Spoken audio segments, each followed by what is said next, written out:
kayak kanebo kering. Kemudian adegan berpindah di rumah Tias. Di sini terlihat Tias yang lagi ngobrol santai tapi serius sama Abel.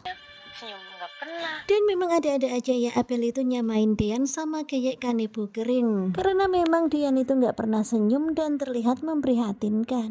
Nggak punya keinginan sendiri. Kemudian Abel pun menceritakan perihal masa lalu ketika Dian hidup bersama dengan Hani. Pun yang mama, papa, dan Kak Hani mau. Dan memang memprihatinkan banget ya kehidupan Dian di waktu itu karena Dian itu harus menuruti kata mama, papa, dan juga Dan Hani. keadaannya tuh selalu iya-iya aja. Dan pokoknya setiap apa yang dibilang oleh mama, papa, dan juga Hani, Dian itu manut-manut aja, enjeh-enjeh aja. Mereka tuh aneh banget nih di kantor. Bahkan di sini Abel itu belak-belakannya mengakui kalau keluarganya itu Dian memang itu selalu aneh, sabar. sementara Dian terus bersabar dengan keadaannya. Belum lagi kalau Kak Hani mabuk.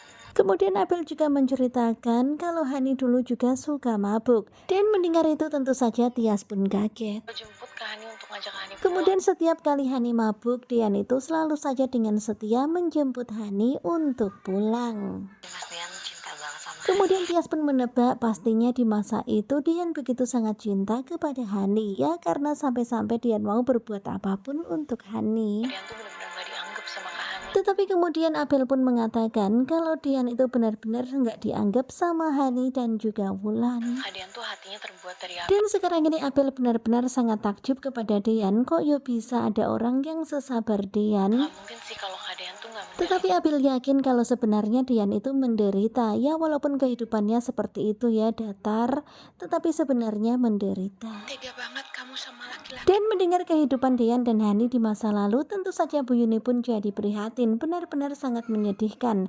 Hani begitu sangat tega kepada Dian. Sebaik Dian.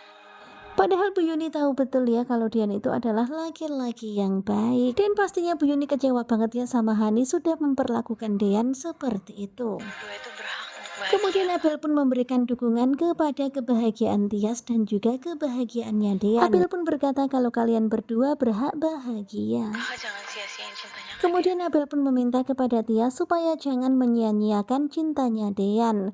Kemudian Abel juga meminta supaya Tias itu jangan melepaskan Dian karena Dian itu adalah laki-laki yang baik. Sementara itu terlihat Bu Yuni yang sepertinya sekarang ini merasa sangat sedih dan merasa sangat bersalah dengan apa yang dilakukan Hani pada Dian.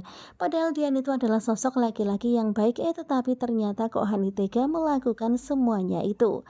Dan sekarang ini akhirnya Bu Yuni sadar kalau memang Tias itu datang memang diutus untuk menjadi obat bagi Dian karena kesalahan Hani di masa lalu. Ya pokoknya supaya Tias itu bisa menjadi pelipur lara untuk Dian. Hingga pada akhirnya Bu Yuni pun menasihati Tias untuk mau mempertahankan rumah tangganya bersama dengan Dian.